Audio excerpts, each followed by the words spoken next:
Kembali beribadah di gereja ini. Juga saya ucapkan shalom juga terhadap yang di rumah ya, yang sekarang sedang online, baik pagi, siang maupun malam ya. Shalom ya, puji Tuhan ya. Bapak Ibu, karena masih pandemi, jadi kita masih memberlakukan protokol kesehatan ya, seperti biasanya, supaya semuanya juga masing-masing menjaga, tetap mematuhi protokol kesehatan. Baik, Bapak Ibu, kami sampaikan beberapa hal. Yang pertama tentang pembangunan rumah Tuhan di tempat ini ya, yang sedianya sudah pesan gambar ya. Gambar ini berharga 18 juta dari harga 40 juta ya. Kemudian gambar ini akan digunakan untuk patokan. Misalkan kita ada berkat sedikit demi sedikit, nanti secara bertahap sehingga akan jelas begitu. Kemudian puji Tuhan, hari ini sudah tertutup ya. Tepuk tangan untuk kemuliaan nama Tuhan. Hari ini juga masuk banyak sekali ya. Artinya sekalipun itu tertutup, kita masih punya PR ya selanjutnya untuk membangunnya ya. Tuhan memberkati. Terima kasih bagi Bapak Ibu yang sudah senantiasa memberikan dukungan baik materi maupun juga dukungan doa. Tuhan Yesus memberkati. Kemudian kami sampaikan tentang Natal ya. Bapak Ibu, sudah dekat waktunya, ini sudah November, berarti bulan depan. Tentang Natal ada hal khusus ya. Untuk Natal ini akan dilaksanakan Natal umum di Solo ya, jam 8 sampai jam 9 pagi. Tanggal 25 Desember, saya ulang, untuk Natalan kita adakan di Solo tanggal 25 Desember jam 8 sampai jam 9 ya, karena tempat terbatas itu juga nanti akan ada online ya. Kemudian untuk Natal Youth itu tanggal 26, itu hari Sabtunya. Lah, hari Minggunya ya, saya ulangi, untuk Natal GA juga ada tanggal 25 Desember. Itu secara online juga ya, secara online. Bahkan mulai minggu ini sudah dibuka untuk lomba sekolah minggu, yaitu cerita anak dalam bahasa Inggris ya. Mohon Bapak Ibu bisa memotivasi putra-putrinya agar putra-putrinya ini bisa aktif ikut ya. Ini sifatnya wajib kalau tidak salah ya. Demikian. Kemudian untuk Natal di tempat ini ya, di Nosido itu tanggal 27 pagi, jam 8 sampai jam 9. Nah, mohon bisa dipersiapkan. Semuanya pakai mendaftar ya, nanti kami edarkan mendaftar, sehingga kalau mendaftar kami mohon kalau kemudian berhalangan segera memberitahu biar tempatnya bisa digantikan. Ya, baik, itu saja yang dapat saya sampaikan. Kemudian saya ucapkan selamat beribadah. Tuhan Yesus memberkati. Mari saya undang Bagit berdiri. Kita akan berdoa untuk ibadah saat ini. Tuhan Yesus, kami mengucap syukur atas kebaikan-Mu. Segala hal yang terjadi di dalam setiap kami, setiap negara kami, setiap kondisi, juga kondisi gereja di tempat ini, kami bersyukur karena kasih-Mu. Kami sampai detik ini tetap bisa beribadah sekalipun ada kekhususan tertentu, namun kami tahu bahwa Engkau bekerja di dalam setiap kami semuanya. Terima kasih ya Tuhan. Saat ini kami mau senantiasa memuji dan meninggikan nama-Mu. Kami juga beribadah di tempat ini, kiranya kasih-Mu menyertai. Engkau limpahkan dengan kasih surgawi, Engkau limpahkan dengan penyertaan-Mu yang luar biasa terhadap kami, sehingga ya Tuhan, kasih-Mu melimpah atas kami dan mengalir dimanapun kami berada. Terima kasih. Kami juga berdoa untuk gereja dimanapun tempat yang saat ini juga sedang beribadah. Tuhan memberkati ya Tuhan. Dan kami yakin dan percaya mujizat-Mu terjadi dimanapun tempat ya Tuhan, supaya nama-Mu tetap ditinggikan dan dipermuliakan. Terima kasih. Demi nama Tuhan Yesus Kristus kami berdoa dan mengucap syukur. Haleluya. Amin.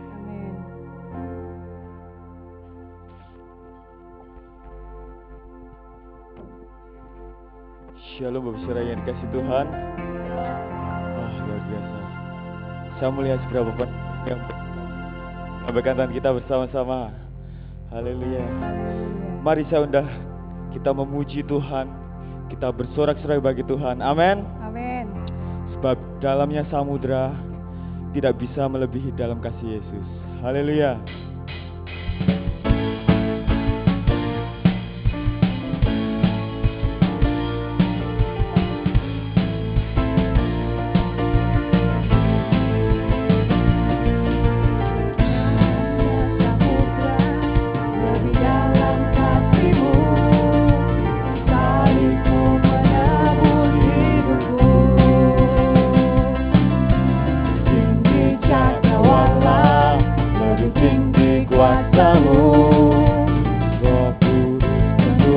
Hidupku,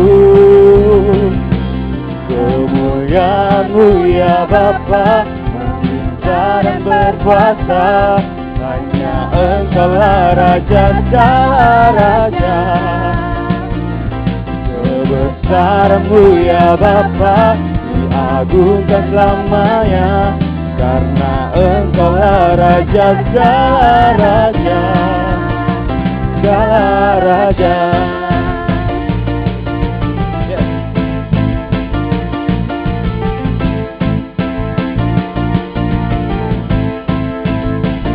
Serukan bersama. Dalamnya samudra, dalam kasih-Mu, salib-Mu menebus hidupku. Oh, tinggi cakrawala, lebih tinggi kuasa-Mu, Roh Kudus Kau tuntun hidupku. Kemuliaan-Mu ya Bapa, dan berkuasa, hanya Engkau-lah Raja segala raja. Kebesaran-Mu ya Bapa, diagungkan selamanya, karena Engkau-lah Raja segala raja. Kemuliaan-Mu ya Bapa, dan berkuasa, Engkau-lah Raja segala raja. Kebesaran-Mu ya Bapa, diagungkan selamanya, karena Engkau-lah Raja segala raja, segala raja. Segala raja.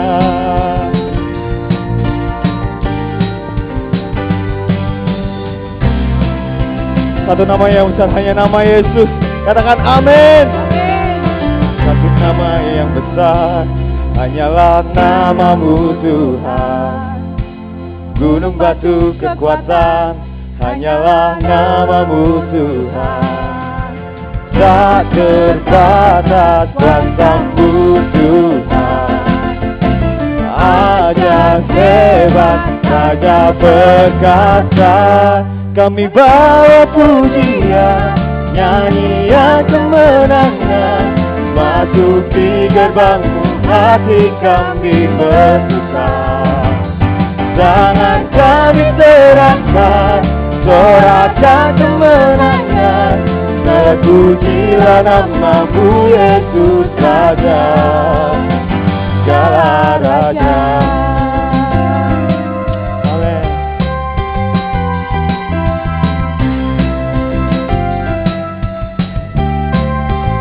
Katakan bersama. Satu nama yang besar hanyalah nama-Mu Tuhan. Gunung batu kekuatan hanyalah nama-Mu Tuhan. Tak terbatas kuasa-Mu Tuhan. Ajaib hebat, Raja perkasa. Kami bawa pujian, nyanyian kemenangan, masuki gerbang-Mu, hati kami bersuka. Tangan kami terangkat, serahkan kemenangan, terpujilah nama-Mu Yesus Raja. Kami bawa pujian, nyanyian kemenangan, masuki gerbang-Mu, hati kami bersuka. Tangan kami terangkat, serahkan kemenangan, terpujilah nama-Mu Yesus Raja. Dialah Raja, Dialah Raja, oh Dialah Raja. Berikan sorak-sorai bagi Tuhan. Haleluya. Terima kasih Tuhan. Surat panggilan-Mu Tuhan untuk setiap kami, untuk tetap taat di dalam Engkau Yesus.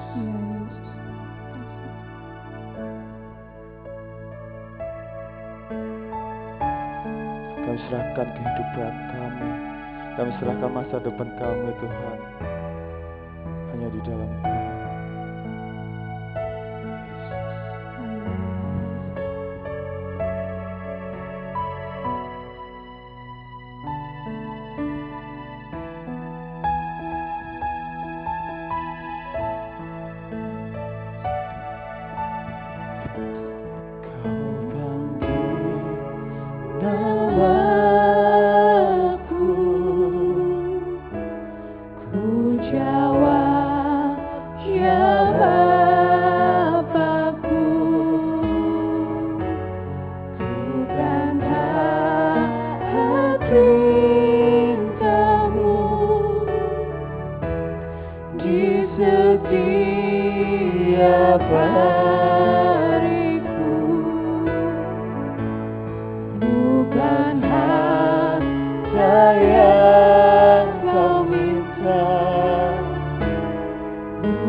hidupku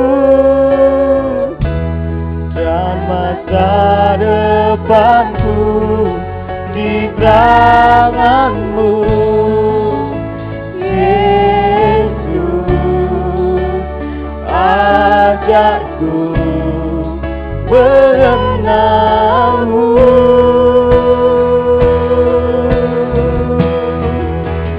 panggilan-Mu yang meneguhkanku untuk selalu hidup dalam terang firman-Mu. Oh, kasih karunia-Mu mengubahkan hidupku. Terima kasih Bapa, bersama-Mu hal terindah di dalam hidupku. Terima kasih Bapa, bersama-Mu hal terindah di dalam hidupku. Katakan bersama. Bapa, bersama-Mu hal terindah di dalam hidupku.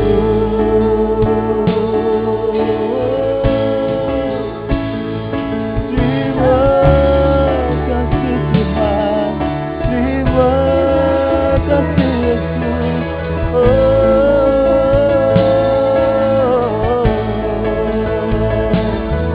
Kami serahkan Tuhan hidup kami ke dalam tangan-Mu.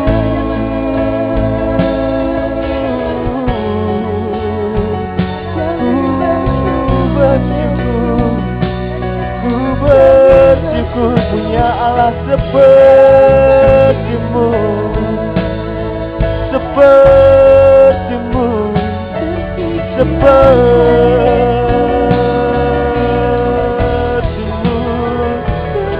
Ku bersyukur,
ada di dalam hidupku.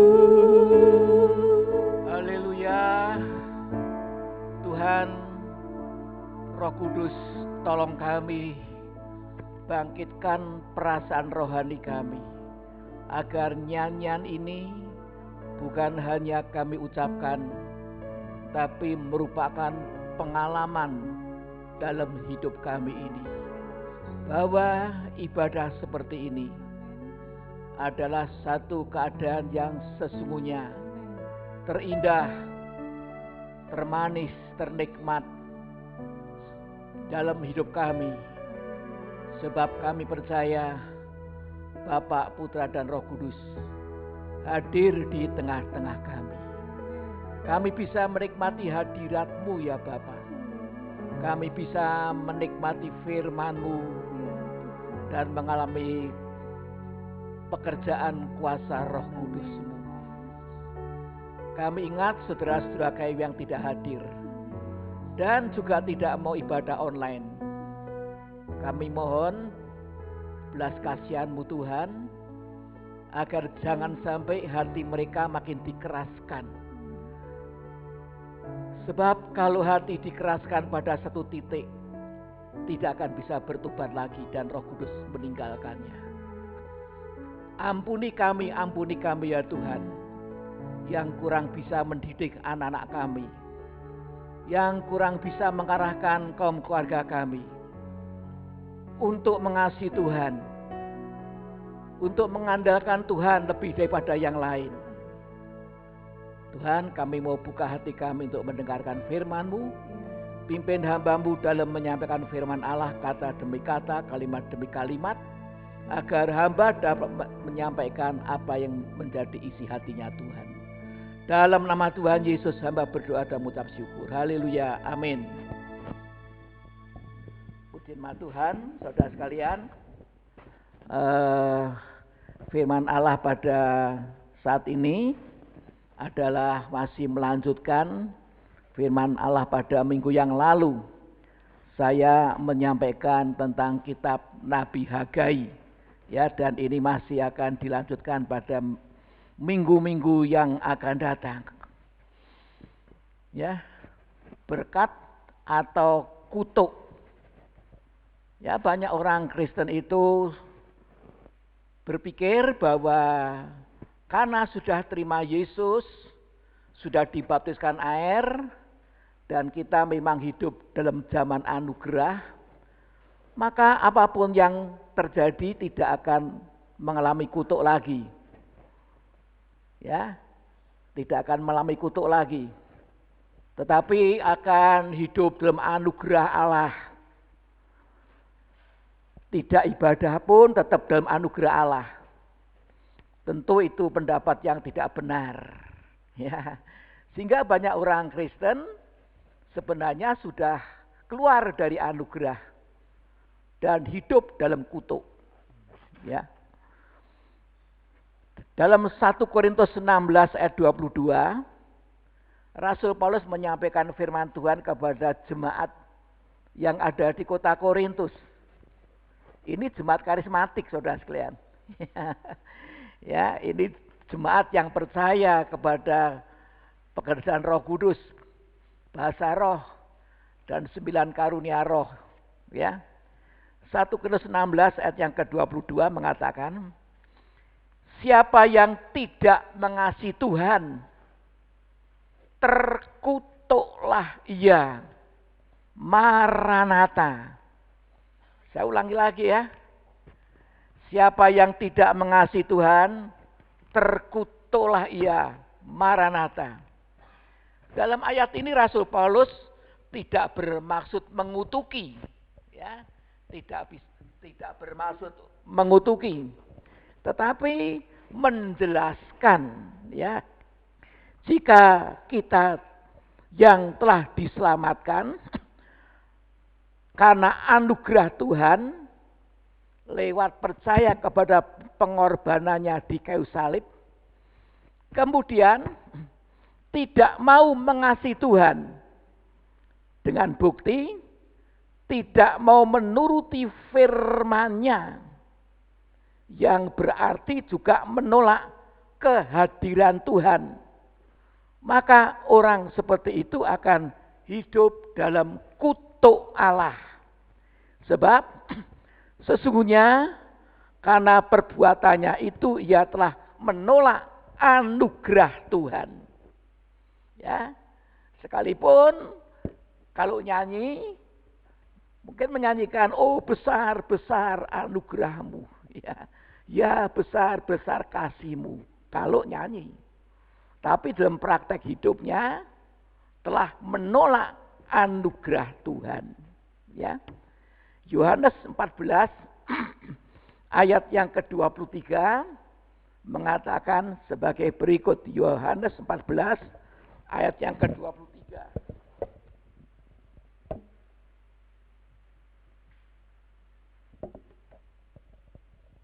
Mengatakan, ya, ini perlu diperhatikan, ya. Jawab Yesus, jika seorang mengasihi aku, ia akan menuruti firman-Ku. Jadi bukti seseorang itu mengasihi Tuhan, menuruti firman Allah. Ya. Dan kalau perintah Tuhan yang paling sederhana, datang kebaktian hari Minggu. Sebenarnya juga hari yang lain, kalau ada pemuritan juga harus datang, kalau misalnya datang. Tetapi datang hari Minggu saja tidak mau. Dan itu dilakukan berulang-ulang kali. Dia adalah orang yang tidak mengasihi Tuhan. Tidak mengasihi Tuhan. Ya, hati-hati saudara sekalian, ya. Nah, jawab Yesus, jika seorang mengasihi aku, ia akan menuruti firman-Ku dan Bapakku akan mengasihi dia. Ada timbal baliknya.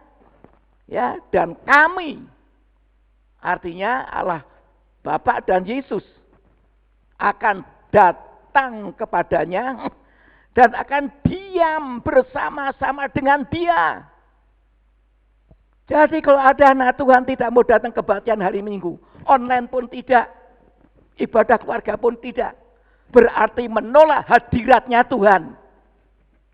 Jangan harap orang seperti itu masa depannya diberkati. Tidak akan. Ya, sebab apa? Dia sendiri yang sudah mengeluarkan diri dari anugerah masuk dalam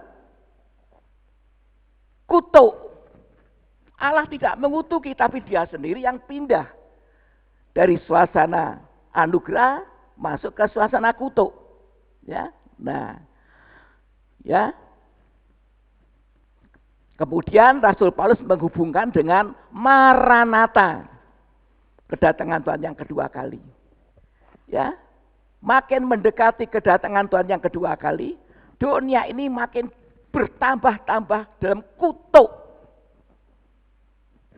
Bencana-bencana alam, musibah, peperangan, bela sampar, pandemi, ya, kemiskinan, kekacauan akan bertambah-tambah. Sebab kalau manusia di dunia ini bertambah-tambah jahat, maka juga kutuknya bertambah-tambah. Dan orang Kristen yang keluar dari suasana anugerah, tidak akan ada perlindungan Tuhan. Tidak akan ada berkat Tuhan. Sebab itu hati-hati terhadap anugerah Tuhan. Ya, kalau kita masih bisa mendengar firman Tuhan, itu anugerah. Kalau kita masih bisa melayani, baik itu sebagai praise and worship, guru sekolah minggu, komsel, atau memberitakan Injil, tarik jiwa, itu anugerah Tuhan. Jangan sampai saudara mau dipakai Tuhan dalam praise and worship atau guru sekolah minggu, lalu kemudian mengundurkan diri tanpa alasan yang bisa dipertanggungjawabkan di hadapan Tuhan. Itu menolak anugerah Tuhan. Hati-hati, ada efeknya, ada akibatnya. Ya, nah, seorang Kristen yang mengasihi Tuhan akan membangun dirinya menjadi tubuh Kristus yang kudus dan tidak bercela. Yaitu dengan kata lain, membangun dirinya menjadi bait sucinya Tuhan, bait suci rohani.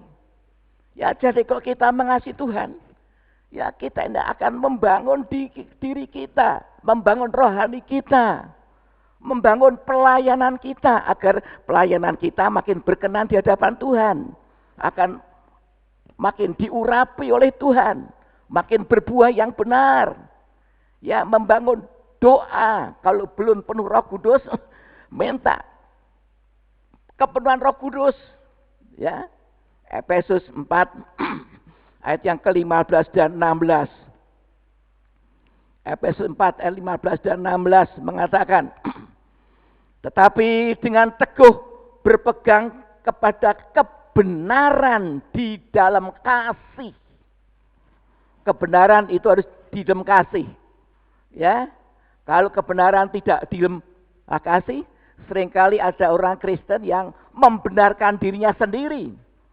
Ya, merasa tidak bersalah, lalu tidak berdamai, tidak mau mengampuni yang lain. Ya, jadi kebenaran dalam kasih itu kita harus senantiasa ada perdamaian satu sama lain. Ya, kalau si A dan si B mau berdamai, dua-duanya harus ada keterbukaan. Ya, kalau salah satu tidak ada keterbukaan, tidak mungkin terjadi perdamaian. Yang satunya ada keterbukaan, yang satunya kemudian mengatakan, aku ora ono apa-apa kok. Aku ora ono masalah kok, ora ono apa-apa. Padahal ada ganjalan hati, ada kepahitan, tetapi selalu menghindar, tidak ada apa-apa kok. Ya, ini nanti yang demikian ini walaupun tadinya dia benar, jadi salah di hadapan Tuhan, akan menghadapi Tuhan sebagai hakim. Bapak itu akan menghajar anaknya yang tidak bisa dinasihati. Ya, akan menghajar. Lah daripada diajar kok ada keterbukaan rendah hati ya. Ya saya memang gini-gini, saya ini waktu tempo hari Anda ngomong gini saya tersinggung lu. Lah, ya ada keterbukaan. Lalu diperdamaikan, kesalahpahamannya diselesaikan. Saudara bisa melayani lagi dengan sukacita. Ya, nah ya.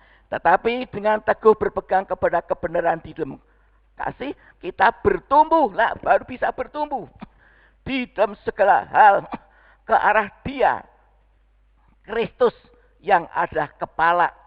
Daripadanya lah seluruh tubuh yang rapi tersusun dan diikat menjadi satu oleh pelayanan semua bagiannya sesuai dengan kadar tiap-tiap anggota menerima pertumbuhannya dan membangun dirinya dalam kasih. Ya, dibangun terus menjadi apa? Bait suci yang rohani. Ya. Nah, kalau di zaman Nabi Hagai ini mereka membangun bait suci secara fisik, itu saja kalau diabaikan berakibat seperti ada kutuk. Orang-orang Israel hidupnya kacau balau semua, ekonominya gagal, segala apa yang dikerjakannya, diusahakan untuk kemakmuran hidupnya, semua gagal. Gagal itu pembangunan bait suci secara fisik loh. Lah kita ini membangun bait suci secara rohani, jauh lebih besar. Ya, jauh lebih besar. Nah, kita akan membaca Hagai 1 ayat 7 dan 8. Ya. Bangsa Israel atau Yehuda ini ya 16 tahun membiarkan bait suci itu terbengkalai. Mereka sudah membangun fondasinya. Tetapi tidak dilanjutkan. Sehingga fondasinya itu tertutup oleh rumput-rumput. Ya, rumput-rumput tidak kelihatan lagi. Banyak orang Kristen tadinya sudah ada fondasi yang baik. Ya, sudah percaya dibaptiskan air, ikut pemuritan dengan baik. Ya, tetapi kemudian tidak mikirkan lagi perkara rohani. Yang dipikirkan itu cuma rumput. Manusia itu seperti rumput dan kemuliaannya seperti bunga rumput. Kena matahari, ya sorenya bunganya sudah rontok, gugur, rumputnya layu, itu manusia. Jadi yang dipikirkan cuma perkara-perkara kemanusiaannya saja. Bagaimana bisa jadi lebih kaya, bagaimana bisa punya rumah yang lebih baik. Ya hanya itu saja. Mungkin sampai 16 tahun. Ini ditutupi rumput sehingga tidak kelihatan lagi fondasinya. Loh katanya sudah dibaptiskan air kok seperti itu. Kok tidak pergi gereja lagi? Ya, kok tidak pergi gereja? Kenapa? Kenapa? Cari rumput. Cari rumput. Ya, artinya ini zaman akhir, saudara. Allah sedang mengadakan penampian. Adanya COVID-19 ini sebenarnya gereja sedang ditampi. Ya, yang lalang akan terbukti jadi lalang. Ya, yang gandum akan terbukti jadi gandum. Akan ditampi. Yang sekam akan ditiup angin. Akan dilempar keluar dari tubuh Kristus. Hati-hati saudara sekalian. Ya, ini saya nyatakan terus terang. Ya. Hagai 1 ayat 7 dan 8. Beginilah firman Tuhan semesta alam. Perhatikanlah keadaanmu. Perhatikan. Ya. Jadi naiklah ke gunung. Bawalah kayu dan bangunlah rumah itu. Ya, bait suci itu. Maka aku akan berkenan kepadanya dan akan menyatakan kemuliaanku di situ, firman Tuhan. Ya, kalau bangsa Israel kemudian mau sadar bertobat dan mulai naik gunung beramai-ramai cari kayu untuk membangun bait suci, dikatakan, ya, aku akan berkenan kepadanya dan menyatakan kemuliaanku di situ. Ya, terserah sekarang orang-orang Kristen. Ya, pendeta, pembina tidak bisa maksa kok. Cuma menasihati, memperingatkan. Tetapi kalau tidak bisa, ya sudah mungkin. Ya itu memang pilihannya. Ya. Nah, kitab Nabi Hagai 1 ayat yang ke-9. Apa yang menjadi kenyataannya kalau orang Israel itu mengabaikan pembangunan bait suci? 16 tahun. Apa? Kamu mengharapkan banyak tetapi hasilnya sedikit. Mengharapkan banyak kerja keras. Waduh. Sampai tidak kenal waktu meninggalkan kebaktian. Aduh. Tapi hasilnya sedikit. Ya. Tidak tambah kaya. Tidak tambah makmur. Dan ketika kamu membawanya ke rumah. Aku menghembuskannya. Dihembuskan Tuhan. Muspro semua, mubasir semuanya. Ini firman Allah loh, ini berlaku untuk bangsa Israel jasmani dan Israel rohani. Kita ini, ya mungkin sekarang ini, ya masih mengabaikan firman, mengabaikan ibadah dengan berbagai macam alasan. Ya, Tuhan tahu hati kita masing-masing. Ya, nah, ya sudah ngumpulkan banyak. Dihembus oleh Tuhan. Hilang semua. Jerih payahnya sia-sia. Waktunya sia-sia. Ya. Oleh karena apa? Demikian firman Tuhan semesta alam. Oleh karena apa? Oleh karena rumahku yang tetap menjadi reruntuhan. Sedang kamu masing-masing sibuk dengan urusan rumahnya sendiri. Wah masih repot. Ya. Ya masih nyicil. Nyicil ini itu. Ya, nanti kalau sudah lego, tidak sibuk, aku sudah lumayan, ya toh, baru aku mau aktif lagi. Baru mau pergi gereja. Sekarang ya maaf ya, minggu saja tidak bisa pergi. Ya, karena repot. Minggu itu malah rame daganganku. Nah esok rame, sore yo rame. Tidak ada usaha. Hati-hati saudara sekalian, ini firman Tuhan. Ini peringatan dari Tuhan ya. Oleh karena rumahku yang tetap menjadi reruntuhan dibiarkan. Rohani saudara dibiarkan runtuh. Dibiarkan kacau. Dibiarkan ada kenajisan. Ada dosa. Dosa apa? Mungkin tidak hormat pada orang tuanya. Selalu ngeyel. Dosa apa? Kasar terhadap istri. Tidak tunduk pada suami. Ya. Sudah mengabaikan ibadah. Nah. Hagai 1 ayat 10 dan 11. Itulah sebabnya langit menahan embunnya dan bumi menahan hasilnya. Bayangkan, embun saja tidak ada. Di stop semua berkat oleh Tuhan. Ya, ini terjadi pada bangsa Israel, jasmani, dan bisa terjadi dan sangat bisa terjadi pada orang Kristen. Ya, sebab ini hari-hari terakhir Tuhan sedang memurnikan tubuh Kristus, sedang membangun gerejanya yang benar. Ya, lalang-lalang akan dicabut oleh Tuhan. Tidak peduli siapa. Ya, tidak peduli siapa. Ya, Miriam itu nabi, kakaknya Musa. Tetapi kalau mulutnya penuh kritik terhadap Musa juga dipecat. Dengan bukti apa? Miriam sakit kusta. Berarti tidak boleh lagi jadi nabi dan harus out dari kemah-kemah orang Israel. Itu kakaknya Musa yang melindungi Musa waktu masih bayi. Tetapi kalau kemudian punya sikap melawan Tuhan, tidak peduli kok Tuhan, ya, di out, coret jabatannya sebagai nabi.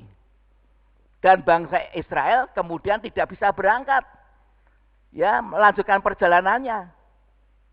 Ya, tapi untung kemudian Miriam ini kemudian bertobat. Ya, nah, itulah sebabnya langit menahan embunnya dan bumi menahan hasilnya, dan aku memanggil kekeringan datang ke atas negeri, ke atas gunung-gunung, ke atas gandum, ke atas anggur, ke atas minyak, ke atas segala yang dihasilkan tanah, ke atas manusia dan hewan, dan ke atas segala hasil usaha. Jadi mau kemanapun hanya menemukan kutuk. Mau usaha apapun hanya gagal. Ada kutuk kemiskinan loh saudara sekalian. Ya, kalau orang sudah kena kutuk kemiskinan, mau pola seperti apa, mau berusaha seperti apa, tidak bisa.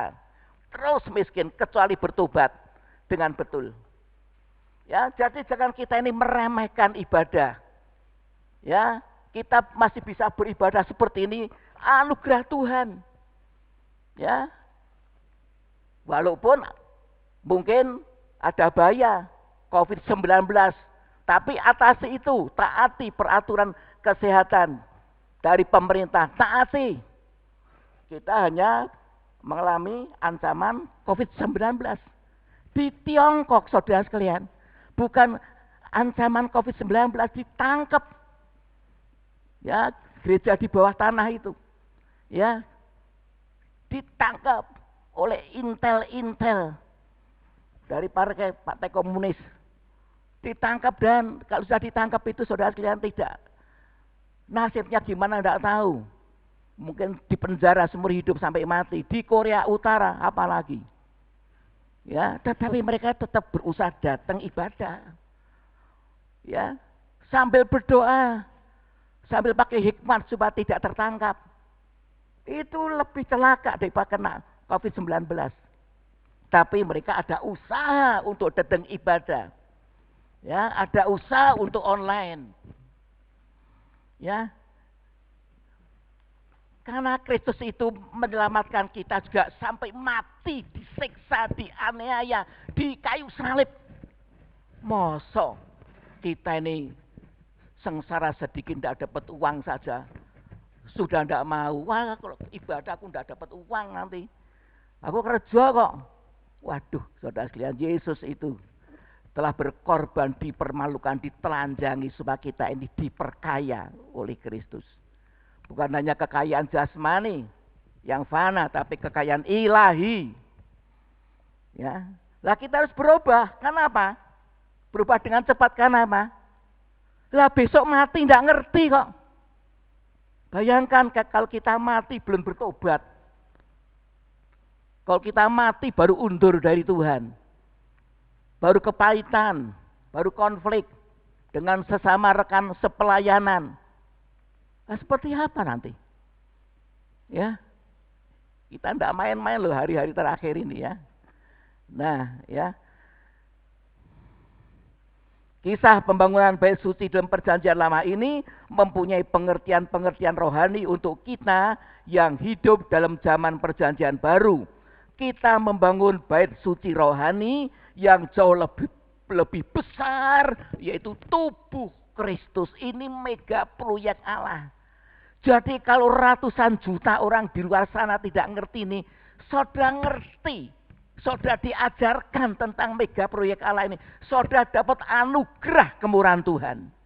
Tapi siapa yang diberi banyak oleh Tuhan akan dituntut banyak oleh Tuhan. Sebab itu nasihati keluarga saudara yang di rumah itu, yang tidak mau online, ya ibadah seperti ini juga tidak mau, ya nasihati. Jangan terlambat, jangan terlambat. Kita tidak tahu umur kita sampai kapan. Pembangunan bait suci pada saat itu di bawah pengawasan yang pertama, Zerubabel, gubernur Yehuda. Ini orang Israel, bangsa Yehuda yang dilahirkan di Babel, dinamai Zerubabel.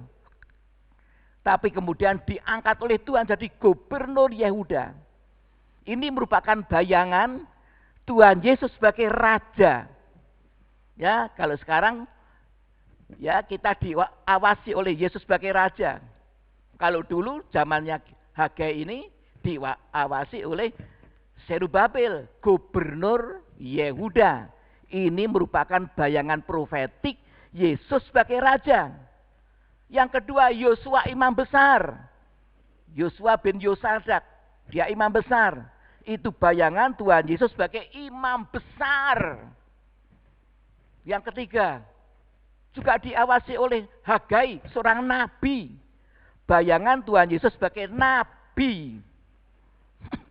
Itu yang mengawasi kita, yang menaungi, yang membackup saudara-saudara yang mau terlibat berkiprah dalam pembangunan bait suci rohani.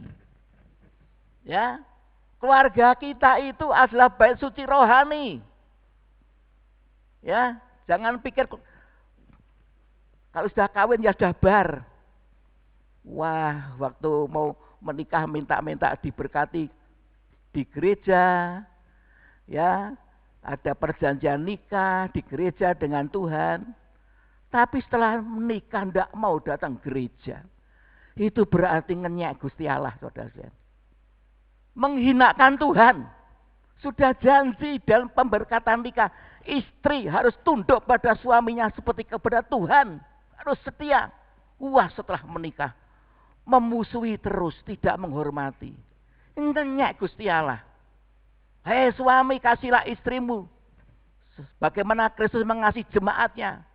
Setelah nikah suami tidak mengasihi, sudah mau berselingkuh, sudah kasar. Ya,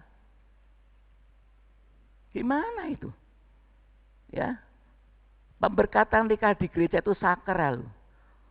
Ya, sakral. Hati-hati. Waktu mau baptisan air, wah sudah janji, saya mau setia, saya mau menguburkan hidupku yang lama dan bangkit hidup baru bersama Kristus. Saya bersedia melayani. Setelah dibaptiskan air, berapa bulan kemudian atau berapa tahun, amblas. Itu mengingkari janjinya pada Tuhan. Itu nanti dimintai tanggung jawab oleh Tuhan. Ya.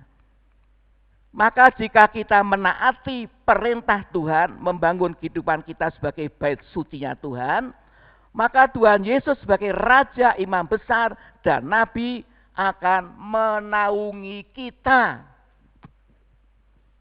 Saudara tidak diawasi oleh ketua sinode atau pendeta siapapun.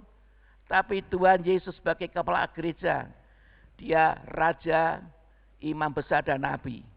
Memperhatikan kiprah kita ini. Ya, kalau saudara undur, alasannya apa? Alasannya apa? Harus bisa dipertanggungjawabkan. Ya, nah, sebagai raja, ya, sebagai Raja, Tuhan Yesus akan memenuhi segala kebutuhan kita. Ya, Dia itu Raja Kerajaan Allah, Raja Kerajaan surga, dan kita ini warga Kerajaan surga. Raja itu pasti akan mempedulikan keadaan warganya. Dan sebagai Raja Dia akan memenuhi segala kebutuhan kita. Pertama-tama kebutuhan rohani. Firman Allah. Jadi kalau saya ini memposting setiap pagi renungan pagi, itu bukan hal-hal yang biasa. Karena sang raja itu ingin memenuhi kebutuhan rohani saudara setiap pagi. Itu embun pagi yang diberikan Tuhan kepada kita. Ya, tapi saya lihat baru 45 orangan kira-kira yang mengikuti. Ya. Dan melindungi kita. Dan mengirimkan bala tentara surga para malaikatnya yang kudus untuk menjaga dan melayani kita. Jadi kita harus menerima Yesus sebagai Raja dengan apa? Dengan menaatinya. Ya. Sehingga kita hidup dalam nilai-nilai kerajaan surga.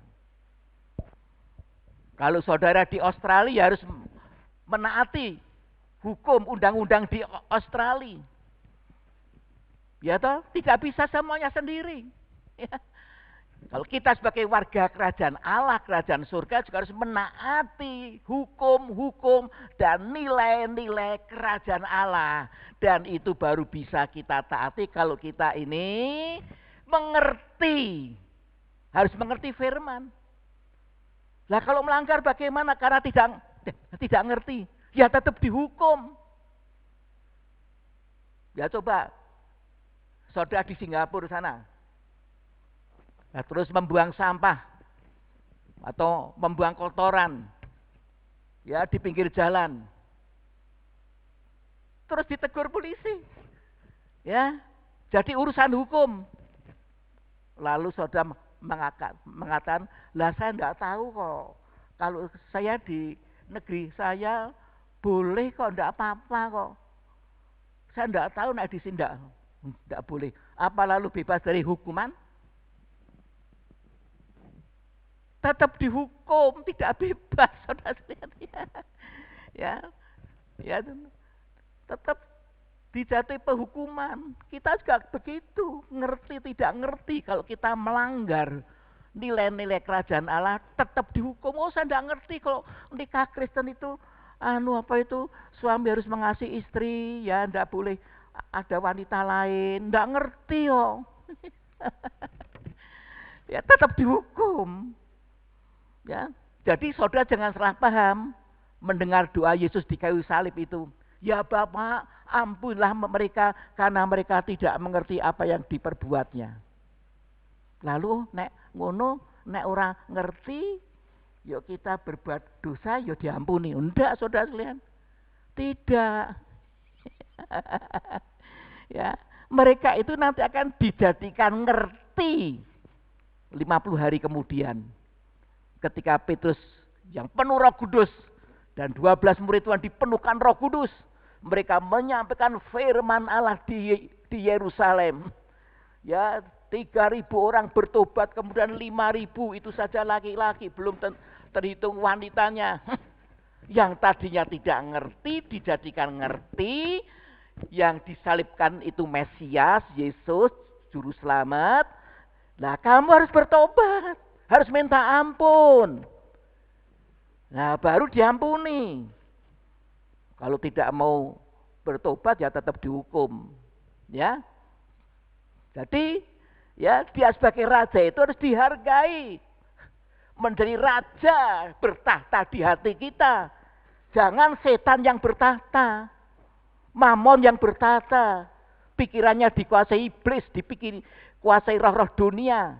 Sehingga waktunya kebaktian tidak mau kebaktian, diseret. Ya, perjalanannya seharusnya masuk menuju surga, ini sedang diseret masuk neraka. Yang kedua, Yesus sebagai imam besar. Ya, Tuhan Yesus menjadi pengantara kita pada Bapa. Yesus sebagai imam besar. Mengapa Yesus tampil sebagai imam besar mengawasi kita? Karena Yesus tahu kita ini masih banyak kelemahan. Kadang-kadang masih gampang tersinggung, marah, mutung. Ya toh? Kepahitan hati, iri hati. Ya toh? Berbuat dosa. Nah, oleh sebab itu dia tampil sebagai imam besar yang siap dengan darahnya untuk mengampuni saudara dan memperdamaikan kita dengan Allah, dengan sesama, dan dengan diri sendiri. Banyak orang Kristen itu tidak bisa menerima firman karena belum berdamai dengan dirinya sendiri. Masih ada perasaan, ya, perasaan tidak bisa mengampuni diri sendiri, menolak dirinya sendiri. Karena aku kok ora kaya wong liya kayak ganteng. Lah kayak kok dilahirkan kok jadi wanita cantik, lah saya kok ndak cantik. Tuhan ndak adil. Saya kok ndak bisa sekolah seperti orang lain. Kok saya dilahirkan di tengah-tengah keluarga miskin. Waduh, masih menolak dirinya, ndak bisa berdamai. Lah orang-orang seperti ini biasanya datang gereja juga ndak bisa terima firman. Karena melihat Allah itu Allah yang tidak adil, Bapa yang tidak adil. Masih banyak bersungut-sungut, perasaan mendernya masih menguasai. Ya, ada kepahitan terhadap orang tua. Mungkin waktu dikandung akan digugurkan. Ya, itu memberi bekal kepahitan hati, penolakan. Nah, sebagai imam besar dia akan memperdamaikan diri kita dengan diri kita sendiri, diri kita dengan Allah dan dengan sesama. Ya, suami dan istri, orang tua dan anak, sesama pelayan Tuhan. Nah, 1 Yohanes 2 ayat 1 dan 2 mengatakan, anak-anakku, hal-hal ini kutuliskan kepada kamu supaya kamu jangan berbuat dosa. Namun jika seorang berbuat dosa, kita mempunyai seorang pengantara atau parakletos pada Bapa, yaitu Yesus Kristus yang adil, dan ia adalah pendamaian untuk segala dosa kita, dan bukan untuk dosa kita saja, tetapi juga untuk dosa seluruh dunia. Ini penting saudara sekalian. Ya, sebab kalau kita tidak mengerti ini, kita juga tidak bisa membangun diri kita sebagai bait sucinya Tuhan. Ibrani 4, 15 dan 16. Sebab imam besar yang kita punya bukanlah imam besar yang tidak dapat turut merasakan kelemahan-kelemahan kita. Sebaliknya, sama dengan kita. Dia telah menjadi manusia sama dengan kita. Ya, kalau tidak makan ya lapar. Ya. Kalau tidak minum ya haus. Harus beristirahat, tidur dan sebagainya. Sama dengan kita, bisa dilukai. Ya. Nah, ia telah dicobai, hanya tidak berbuat dosa. Banyak pencobaan menimpa, tetapi tidak bereaksi dosa. Ini yang penting, tidak bereaksi dosa. Nah, saudara bagaimana? Kalau sedang menghadapi pencobaan, kalau sedang menghadapi orang yang nyinggung perasaan saudara, bereaksi dosa atau tidak? Yesus tidak pernah bereaksi dosa. Ya, sebab itu marilah kita dengan penuh keberanian, dengan penuh iman, menghampiri tahta kasih karunia, tahta anugerah. Tahta Allah itu bukan tahta kutuk, tapi tahta kasih karunia. Ya, supaya kita menerima rahmat dan menemukan kasih karunia untuk mendapatkan pertolongan kita pada waktunya. Tetapi kalau kita sendiri tidak menghargai kasih karunia, tidak menghargai anugerah, bagaimana bisa mendapatkan pertolongan dari Tuhan? Tidak bisa. Ya sudah, Tuhan biarkan. Ya. Nah, yang ketiga, Tuhan Yesus sebagai nabi yang akan membukakan seluruh firman nubuat demi menyempurnakan umat tebusannya.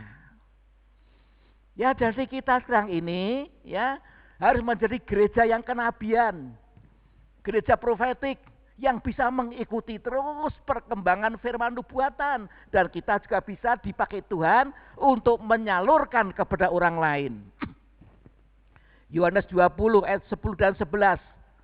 Lalu ia berkata kepadaku, jangan memeteraikan perkataan-perkataan nubuat dari kitab ini. Kitab suci kita jangan memeteraikan. Ya, sebab waktunya sudah dekat. Jadi harus dibuka. Ya.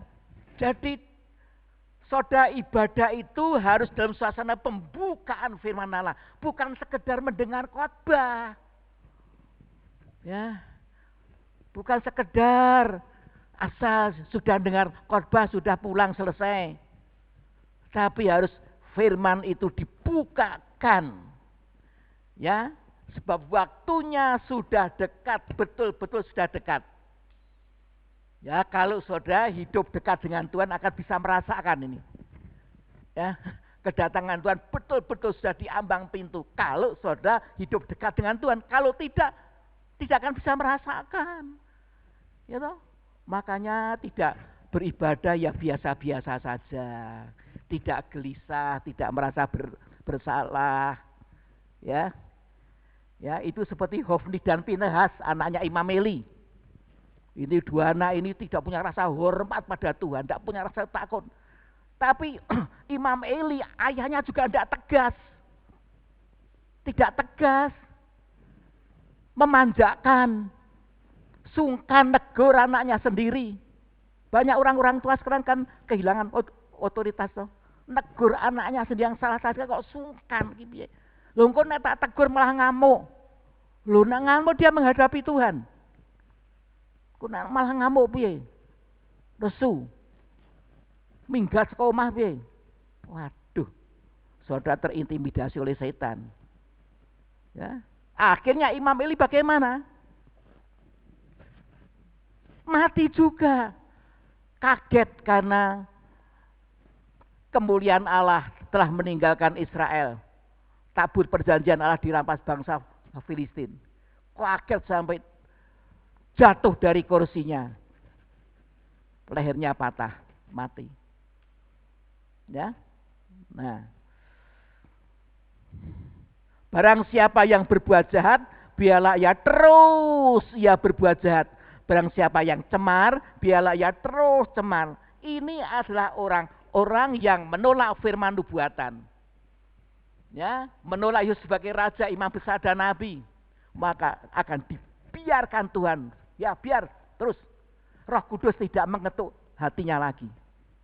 Tidak ada orang lagi yang digerakkan Tuhan untuk membawa dia kembali kepada Tuhan. Dibiarkan oleh Tuhan. Ya. Yang cemar itu dosa-dosa seks. Ya. Nanti jatuhnya pasti dalam bidang seks. Ya.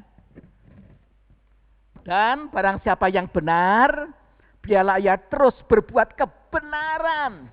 Akan diperhatikan oleh Roh Kudus, akan dikuatkan. Oh, orang ini kok betul-betul mau benar. Punya hati takut akan aku. Maka Tuhan perhatikan dia, diberi kekuatan untuk bisa terus berbuat benar. Ya. Barang siapa yang kudus, biarlah ia terus menguduskan dirinya. Akan dipedulikan Tuhan. Tapi yang memang sudah tidak mau hidup benar, tidak mau hidup kudus, akan dibiarkan oleh Tuhan. Roh Kudus akan meninggalkannya. Dan otomatis roh jahat dan roh najis akan mentok hingga pada orang itu. Hati-hati. Tuhan membukakan firman nubuat terus menerus demi menyempurnakan orang-orang yang mencintai kebenaran dan kekudusan untuk dijadikan anak-anak sulungnya yang siap menyongsong kedatangan firman-Nya yang kedua kali, dan Tuhan membawa upah bagi mereka. Ya, puji Tuhan, ya. Dan Wahyu 22 ayat yang ke-12, ya. Wahyu 22 ayat yang ke-12 saya membacakan, ya. Sesungguhnya aku datang segera dan aku membawa upahku untuk membalaskan kepada setiap orang menurut perbuatannya. Jadi kita betul-betul disiapkan untuk menyongsong kedatangan Tuhan yang kedua kali. Dia akan membawa upah bagi kita yang betul-betul punya passion timbul di hati ini, ingin dikuduskan, ingin hidup benar, ingin jadi anak sulungnya Allah, ingin jadi mempelainya Tuhan.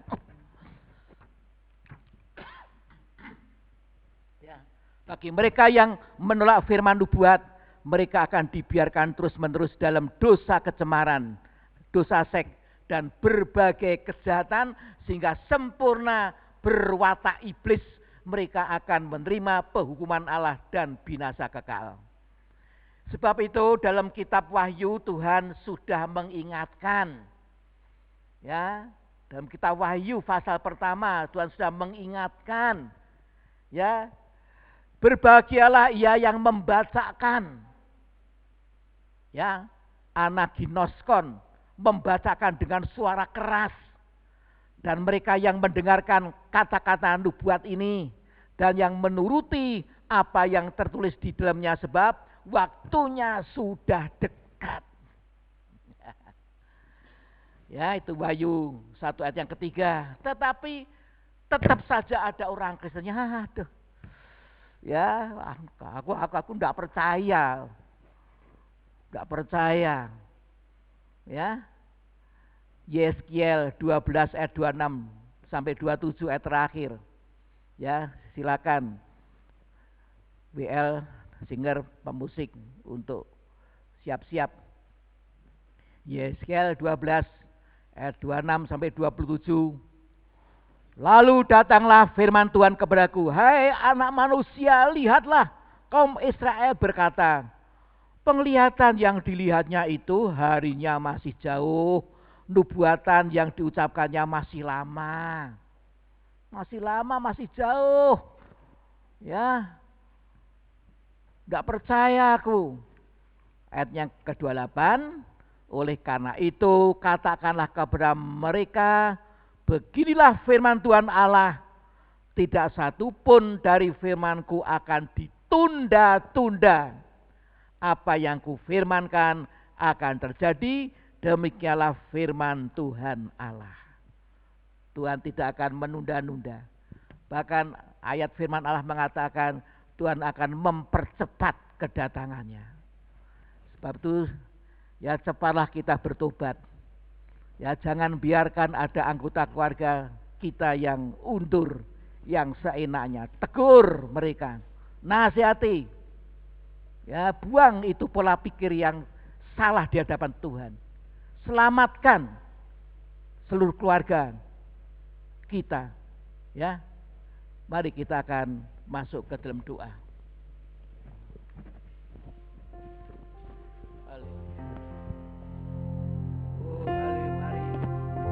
Yang beribadah online juga ikut menyanyikan nyanyian ini. Berdoa, minta pertolongan Tuhan.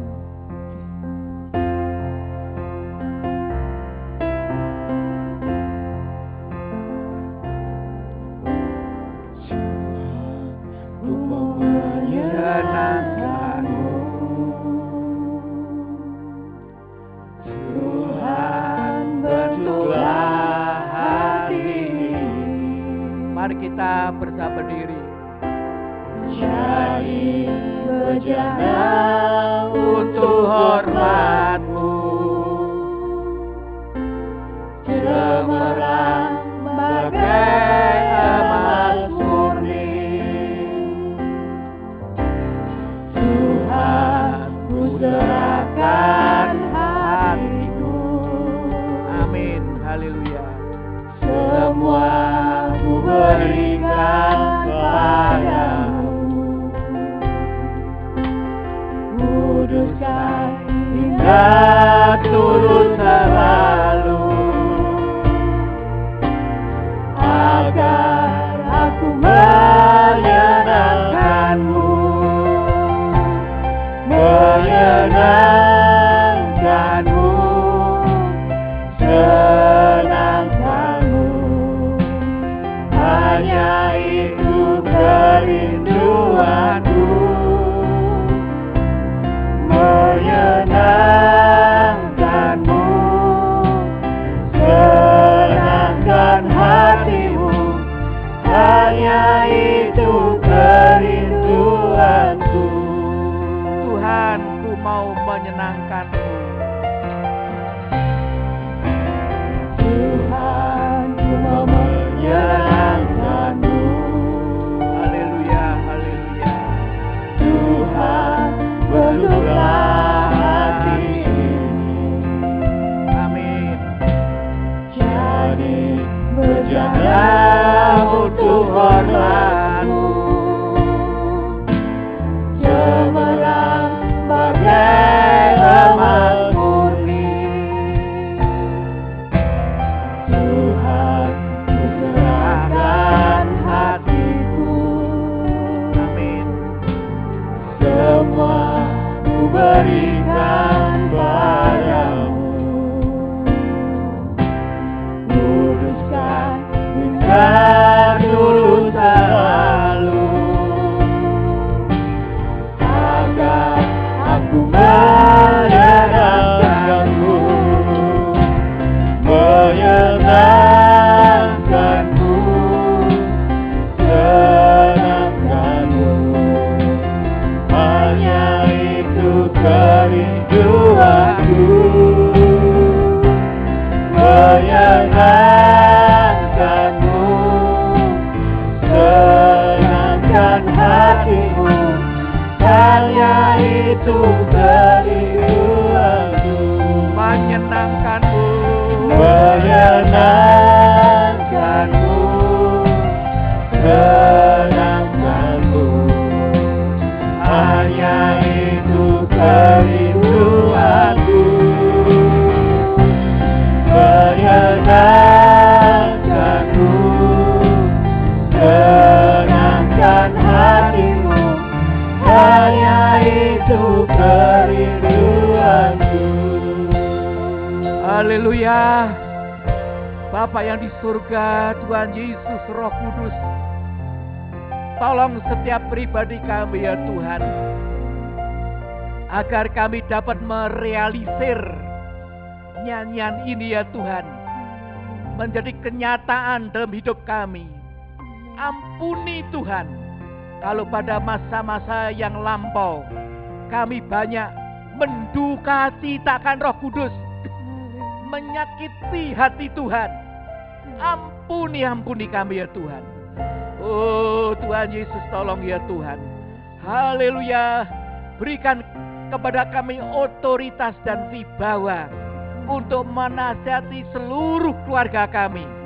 Mereka yang undur, mereka yang mengabaikan firman Tuhan, mereka yang mengabaikan anugerah Tuhan, supaya mereka cepat kembali kepada Tuhan, menghargai setiap anugerah Allah yang dikaruniakan kepada kami, menghargai firman-Mu, menghargai kesempatan-kesempatan beribadah, menghargai haleluya pelayanan-pelayanan yang Tuhan sudah karuniakan kepada kami ya Tuhan, menghargai haleluya, oh haleluya, waktu-waktu di mana kami bisa bersatu teduh.